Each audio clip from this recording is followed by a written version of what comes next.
Bienvenue à Francophone, une communauté francophone en soins critiques.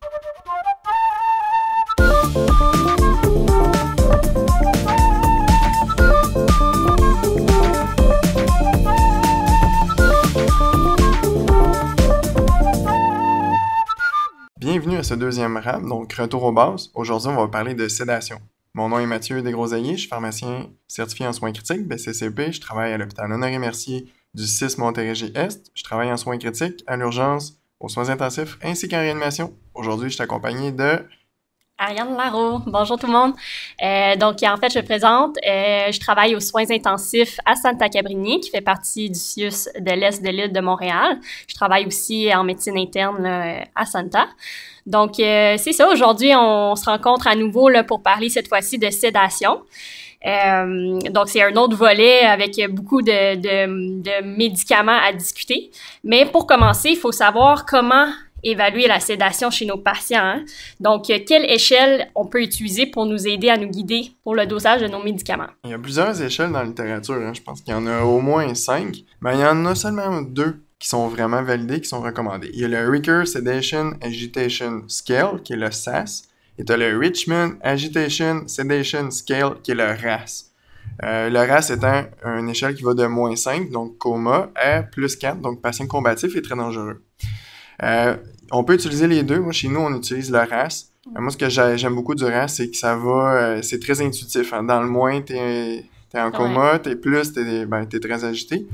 Règle générale, on va viser une sédation qui est dite plus légère, donc un RAS de 0, moins 1. Bien, dans les études, parfois, ça va jusqu'à plus 1. Donc, il faut garder ça en tête également, là, mais c'est règle générale 0 à moins 1 qu'on va viser. OK. Puis, nous aussi, à notre sens, c'est plutôt le RAS qui est utilisé. Est-ce que vous avez une procédure d'emblée, là, les infirmières doivent l'évaluer à chaque corps de travail? Comment ça fonctionne chez vous? Oui, fait que la sédation, il faut l'évaluer au moins une fois par corps, mais je pense que c'est plus raisonnable de l'évaluer peut-être plus rapproché. Donc, au moins aux 2 heures, mais même des fois, ça serait bon de l'évaluer aux heures, là, dépendamment du cas et des comorbidités. Mais il faut au moins l'évaluer une fois par corps, là, minimum. C'est ça. L'idéal, je crois, souvent, c'est d'avoir un protocole qui statue un peu la façon de faire, à quelle fréquence faire le RAS et de pouvoir majorer ou diminuer les doses selon le niveau qu'on obtient et selon le RAS qui est fixé là, par le corps médical. D'ailleurs, est-ce qu'il y aurait des indications pour lesquelles on voudrait un RAS à moins 5, moins 4, donc une sédation plus profonde? Oui, Ariane, t'as tout à fait raison. Il y a certaines indications où une sédation profonde est souhaitée, voire obligatoire. On pense notamment au patient qui est sous curare. Curariser un patient et le garder conscient, c'est considéré de la torture selon les droits de l'homme. Donc, chose à ne pas faire. Donc, tout ce qui est curare, tous les traumas crâniens avec une hypertension intracrânienne élevée, donc si on veut prendre le contrôle un petit peu, c'est une indication de sédation profonde. L'hypothermie thérapeutique également. Le status épilepticus, ça va de soi que ça nous prend une sédation qui est profonde. Pour ce qui est des autres indications, je les appelle un peu plus soft, là, l'ARDS. C'est pas parce que le patient est en ARDS que le patient doit être sédationné profondément. C'est plus une question d'asynchronie avec le ventilateur. Donc, si le patient, on a de la misère à le ventiler, on a de la misère à l'oxygéner, puis on veut prendre le contrôle quasi total, voire total, de la ventilation et de l'oxygénation, il y a une indication là de le sédationner profondément. Ou, je pense à ton patient là, qui a une grosse chirurgie abdominale, puis les plaies tiennent quasiment par un fil. On veut pas qu'il s'agite, la plaie rouvre, puis il va s'éventrer littéralement. Donc, il y a quelques pathologies spécifiques, mais je te dirais que c'est plus l'exception que la règle. Fait que, je pense que pour nos auditeurs, ce qui est à retenir, c'est le curare égale sédation profonde. Ça là, c'est une chose que je mettrai jamais assez d'emphase là-dessus. Curariser quelqu'un de façon consciente, c'est de la torture. Il faut effectivement, ces patients-là, il faut s'assurer de bien les sédationner parce qu'ils pourront vraiment pas nous montrer qu'il y a quelque chose qui se passe, ils sont carrément paralysés. Ouais, puis une des façons de le voir, là, c'est avant que tu rentres dans la chambre, tu regardes les moniteurs, tu regardes la fréquence cardiaque, la pression, puis après ça, tu rentres dans la chambre, puis tu te mets à faire du bruit, tu te mets à jaser très fort. Si tu vois que le patient se met à tachycarder de façon importante, c'est peut-être un signe que le patient est pas assez sédationné, donc il est en train de te dire « je suis curisé puis je le sais, aide-moi s'il te plaît ». Fait que, tu sais, ça, c'est un truc qu'on peut faire au chevet, là, facilement. Ça peut nous donner une indication que le patient n'est pas assez bien sédationné. C'est sûr que une fois que le patient est curarisé, l'échelle RASS est plus difficile à faire. Donc, là, à ce moment-là, on pourrait y aller avec le BIS, le Bispectral Index, là, pour ceux qui ont accès à ces outils-là. Pour les gens qui n'ont pas accès à ces outils-là, ben, la première chose à faire avant de curariser quelqu'un, c'est d'évaluer le niveau de sédation et de s'assurer qu'il y a un RASS, vraiment -4, -5, avant de le curariser. Donc, si on revient à nos patients plus usuels, qu'on vise habituellement un RASS entre 0 et -1, on peut aller voir sur le site de ICUdelirium.org un algorithme qui est intéressant à utiliser. Dans le fond, on s'attarde d'abord à l'analgésie. Donc, on donne, comme on disait, là, nos bolus de fentanyl ou les perfusions de fentanyl. Puis, des fois, on a certains patients qui vont déjà avoir un niveau de sédation atteint, si on veut, malgré qu'on leur a même pas encore donné de sédation. Donc, il faut quand même s'assurer là, que c'est indiqué de débuter un agent sédatif chez nos patients. Si c'est le cas, dans ce cas-là, quelle molécule on va utiliser? Oui, ben tu sais, dans le fond, comme tu as dit, l'analgésie, c'est toujours en premier, puis c'est vraiment longitudinal. Mais une fois que faut aller vers la sédation, tu as deux voies au niveau des neurotransmetteurs pour sédationner quelqu'un. Tu as la première voie qui est la voie GABAergique, donc tout ce qui est récepteur GABA.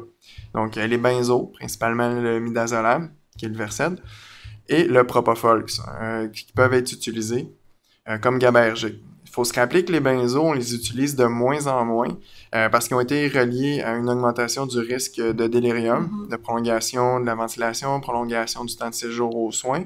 Donc, c'est sûr que les benzos, on va les utiliser que pour une population peut-être un petit peu plus nichée, si on veut. Tu sais, le sevrage ROH, qui pourrait être une option.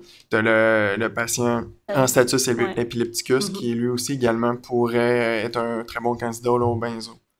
Mais pour le patient habituel, là, le choc septique en pneumonie, on va essayer d'éviter l'utilisation des benzodiazépines. Puis donc, ce qui nous garde le propofol qui serait comme notre première ligne GABAergique, si tu veux. Oui, effectivement. Les benzos peuvent en fait prolonger la durée de séjour aux soins intensifs, prolonger les durées sous ventilateur. Donc, c'est pas des choses qu'on aime beaucoup, là. Donc, effectivement, nous, en tout cas, chez nous, on utilise beaucoup le propofol. Là. C'est vraiment notre première ligne de traitement qu'on utilise. Oui, c'est d'ailleurs dans les recommandations des lignes directrices. Puis oui, t'as les GABAergiques, mais tu as une autre voie aussi pour sédationner le patient. Tu as la voie alpha-adrénergique, qui est dans le fond la dexmédétomidine, son petit nom, la dex. C'est un agoniste alpha central. C'est un agoniste alpha, comme la clonidine. Ouais. Okay? La clonidine, on le sait, c'est un agoniste alpha aussi, mais on l'utilise plus comme hypotenseur. La raison, c'est que la dex, elle est 8 fois plus sélective au niveau alpha-2 central que la clonidine. Fait une des façons de le voir, c'est que la dex, c'est un sédatif hypotenseur, puis la clonidine, c'est un hypotenseur sédatif. Tout est toujours une question de dose. Donc, la clonidine, si on utilise des doses plus élevées, donc 0,1, 0,2 jusqu'à 0,5 mg, on aura un effet vraiment plus sédatif au niveau central. Donc, c'est une des raisons aussi pourquoi que dans les pays émergents, la dex étant trop dispendieuse pour leurs moyens, ils vont utiliser la clonidine comme sédatif, mais à ces doses-là, 0,4, 0,5 mg, c'est quand même des bonnes doses. Fait, il y a cette voie-là qu'on peut prendre. Des fois aussi, la clonidine est un peu utilisée comme un pont. Quand on veut faire un transfert vers l'étage, le patient ne peut pas avoir congé à l'étage avec la DEX. Oui, bien effectivement, c'est un alpha-2. Hein, fait qu'on le sait, là, qu'un patient qui est sous clonidine régulier, tu y enlèves direct net sec, il va faire l'hypertension rebond, il va faire un sevrage à clonidine. C'est la même chose pour la DEX, tu vas faire un sevrage. Après 4-5 jours, tu es à risque de sevrage. Fait que là, il faut que tu la diminues plus graduellement. Puis tu peux, comme tu as dit, Ariane, tu peux faire un pont avec la clonidine. Là. Une fois que le patient est extubé, tu peux faire le pont avec la clonidine. T'sais, la recette habituelle, c'est pas ultra evidence-based dans le sens qu'il n'y a pas d'études randomisées contrôlées là-dessus, mais il y a plusieurs experts qui disent tu peux prendre 0,1 mg 4 fois par jour le premier jour, 3 fois par jour le deuxième jour, au jour 3 fois par jour. Après ça, tu tombes au 4e jour à 2 fois par jour. Puis après ça, au 5e jour, tu tombes à 0,05 mg 2 fois par jour, 1 fois par jour, puis t'arrêtes. Fait que ça fait un sevrage sur un 4-5 jours, là, facile. Fait que c'est une option aussi que tu peux utiliser. OK. Honnêtement, personnellement, à notre centre, on utilise pas beaucoup l'ADEX. C'est sûr qu'il y a une restriction au niveau du remboursement, si on veut. Là, on le sait, l'ADEX n'a pas été approuvé par l'INES pour une utilisation reconnue au formulaire en tant que tel. Ça prend un critère d'exception. Mais c'est ça, chez nous, en tout cas, les médecins qui l'ont utilisé trouvent que ça fonctionne plus ou moins. Est-ce que tu aurais des trucs au niveau des doses que peut-être il faut appliquer pour que ça soit plus efficace? Ouais, ben, c'est comme tu as dit, l'ADEX, en plus, elle a un coût quand même assez appréciable par rapport aux autres agents. Moi, je trouve qu'il y a des candidats à l'ADEX et il faut juste les trouver, ces patients-là. Tu sais, moi, je pense au patient qui a besoin d'une sédation légère, modérée. Tu sais, ça peut être un candidat. Le patient qui a une précarité respiratoire. Parce que, dans le fond, l'ADEX, là, c'est le seul agent qui conserve le centre de la respiration. Ça veut dire que le patient n'arrêtera pas de respirer, contrairement aux GABAergiques, comme le Versed ou le Propofol. Ça veut dire que tu peux extuber le patient sous DEX et le patient n'arrêtera pas de respirer. Donc, c'est un des avantages de l'ADEX. Donc, tout ce qui est précarité respiratoire. Il y a le patient que j'appelle dans le cercle vicieux. OK? Ça, c'est le patient, tu sais, là, tu le connais, là. Tu sais, c'est lui, là, que moindrement que tu baisses un peu la sédation, il se met à s'agiter. Puis là, de nuit, parce que c'est toujours de nuit que ça se produit, on dirait. Même quoi que des fois de jour aussi, là. Le patient est tellement agité qu'il reçoit beaucoup de PRN, ce qui fait qu'il retombe sédationné RAS -4, -5, tu rebaisses la sédation, là on tourne en rond, tu sais, c'est le cercle vicieux. Et tu peux aussi l'utiliser pour les patients en sédation réfractaire, donc tu peux l'utiliser en combinaison, vraiment. Tu sais, fait oui, tu peux cibler tes candidats, mais il faut que tu gardes en tête que l'ADEX, là je vais t'avouer que je ne sais pas pourquoi, là, mais on dirait pour dire qu'il y a un échec à l'ADEX, il faut que tu sois aux doses max. Les doses habituelles de dexmédetomidine, là, on dit que la zone thérapeutique est autour de 0,7 à 1,1 microgramme kilo-heure. OK? La dose max serait 1,4 microgramme kilo-heure. Quoi qu'il y a des données qui disent que tu pourrais te rendre jusqu'à 2 ou 2,3 microgrammes kilo-heure. L'affaire, c'est qu'entre la dose max rapportée 1,4 puis la dose dans la littérature, selon certains experts, qui serait jusqu'à 2, 2,3, il n'y a pas beaucoup de bénéfices, mais tu vas avoir beaucoup plus d'effets secondaires. Puis par effet secondaire, on se rappelle, hein, c'est comme la clonidine, ça veut dire que tu vas avoir plus de bradycardie, plus d'hypotension. Fait que t'as pas vraiment de bénéfice à aller plus haut que ça. Quand t'es rendu à 1,4, des fois, il va falloir que t'attendes un 10, 12, parfois 24 heures à dose max avant de pouvoir dire qu'il y a un échec. Dans le sens que je sais pas ce qui se passe au niveau du cerveau des patients, mais on dirait qu'une fois qu'ils ont passé un certain temps à cette dose max-là, ça touche des pitons au niveau cérébral, ce qui fait que le patient, on dirait qu'il réémerge comme pratiquement, puis c'est magique là, pour l'avoir vu pour certains patients, là, en l'espace d'une heure ou deux, là, pouf, le patient est tout orienté. Fait que, tu sais, pratico-pratique, quand tu dis, mon patient serait peut-être un candidat à l'ADEX, ben, tu fais ton changement de sédation le matin. C'est toujours le meilleur moment, c'est le matin. Parce qu'en fin de journée, ben là, t'as toujours le risque qu'il se met à s'agiter beaucoup de nuit. Fait que tu fais ça première chose le matin. Ça te permet de titrer ta DEX. La DEX, ça se titre lentement, quand même. Lentement, c'est ça. Entre 15 à 30 minutes. En bas de 15 minutes, je te garantis pratiquement que tu vas avoir une bradycardie qui va éventuellement se produire. Fait entre 15 à 30 minutes, là, tu vas me dire, ouais, mais là, je donne du 15, je donne du 30. Là, c'est vraiment le patient qui va te le dire. T'sais. Si moi, vraiment, que tu te dis, j'ai un patient qui est à risque d'hypovolémie ou à risque de bradycardie, t'es pas mal mieux de titrer plus lentement, aux 20 à 30 minutes, que plus vite. OK? Puis tes doses de départ, si t'as un patient qu'on pourrait dire en bonne santé, là, entre guillemets, là, ce qui est quand même drôle à dire parce qu'il était aux soins intensifs, là, mais tu sais, ce que j'entends, c'est que tu as un patient qui a une pression normale, qui a une volémie qui est correcte, qui a une fréquence cardiaque qui est correcte, ben tu peux te permettre de partir à 0,7 microgrammes kilo-heure. Là, tu peux lui donner peut-être une demi-heure, une heure, puis après ça, tu peux titrer tes affaires. OK. Règle générale. Si jamais tu te dis, mon patient, il est à risque d'hypotension, je le trouve, sa volémie, écoute, il y a quelque chose où j'ai peur qu'il me bradycarde, ben là, tu peux partir plus bas, 0,4 microgrammes kilo-heure. Puis là, peut-être que ce patient-là, tu vas le titrer plus lentement. Mais une fois que tu l'as titré, dans le fond, normalement, sur le quart de jour, tu devrais avoir réussi à titrer à la dose max si tu as besoin de te rendre là. Puis après ça, tu te donnes la nuit. Puis c'est au matin, là, tu peux te dire, bon, est-ce que je commence à avoir vraiment un effet ou pas?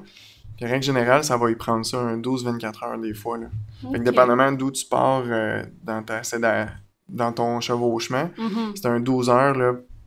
Tu sais, le 12 heures que je te parle, c'est vraiment dose max, fait règle générale. C'est ça. Fait que si je comprends bien, il faut choisir nos patients idéalement. Commencer à peut-être des doses un peu plus élevées que ce qui est recommandé dans la monographie. Donc, des fois, on peut se permettre de commencer à 0,7 microgrammes par kilo par heure.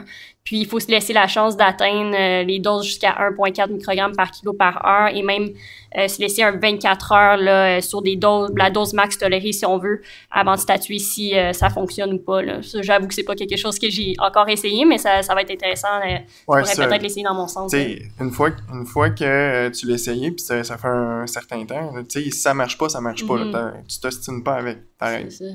Mais je sais, dans la monographie, étrangement aussi, il est inscrit qu'on peut pas utiliser la DEX plus de 24 heures, mais dans le fond, dans la pratique, c'est mais quand tu regardes les études, là, il y en a des études, là, la durée moyenne était de 5 jours. C'est ça. Fait que, tu sais, c'est une durée moyenne, fait que t'en as encore plus loin. Et je sais qu'il y a eu des cas rapportés à la compagnie de perfusion qui ont duré plus de 30 jours, là, puis ça a bien été. Tu sais, on le sait que l'utilisation sur une plus longue période est sécuritaire. C'est sûr qu'il y a eu des cas rapportés d'hyperthermie à la DEX. Donc, plus on va l'utiliser longtemps, plus on est à risque de fièvre médicamenteuse. Fait qu'il faut le garder en tête. Fait que, si t'as une fièvre médicamenteuse puis t'as vraiment aucune autre cause, ben là, c'est là qu'il faut que tu suspectes la DEX. Là, t'as pas le choix. Ça fait partie des... Puis un des avantages aussi à la DEX, de ce qu'on semble de plus en plus voir dans les études, c'est la possible réduction du taux de délirium. Qui est quand même qui est assez important parce que dans le fond, il y aurait peut-être, selon les études, il y aurait peu d'impact sur l'architecture du sommeil avec la DEX, contrairement aux GABAergiques. Il faut se rappeler que les GABA, là, ça scrape l'architecture du sommeil, littéralement. Là. Ça enlève le REM, ça enlève les niveaux de stade plus profonds. Donc, il y a vraiment une modification de l'architecture du sommeil. Et ce qu'on se rend compte, c'est que la DEX aurait peu d'impact sur l'architecture. Donc, on aurait une préservation de l'architecture du sommeil qui serait peut-être plus adéquate, ce qui regarde un petit peu plus la physiologie et ce qui fait que le patient conserve un cycle circadien normal, dans le fond, dans notre fuseau horaire, ce qui fait que ça va avoir un impact certain sur le délirium. OK. Ah ben c'est intéressant. Fait que je pense qu'on a quand même abordé assez en détail la DEX. Je sais pas si tu avais d'autres choses. Non, tu sais, là, on parlait de la DEX, puis on disait qu'il y avait des candidats, mais tu sais, quand t'as pas un candidat à la DEX devant toi, là, dans le fond, tu vas te rabattre sur tes GABAergiques, tu sais, le midazolam ou le propofol. Ces deux, tu sais, les GABAergiques, comme on disait, ça le fait une dépression respiratoire. Fait que ça fait aussi que tu peux faire une sédation profonde. Ce que tu peux pas faire avec la DEX, ça fait de la sédation légère à modérée. Donc, si tu as une indication claire, c'est pas un agent. Donc, t'es mieux de favoriser un agent GABAergique. Avant de rentrer en détail dans les agents GABAergiques, Ariane, je pense qu'on va prendre une petite pause parce qu'il y a tellement de choses à dire là-dessus. Donc, on vous invite à rester à l'écoute. Au prochain épisode, on poursuit cette discussion.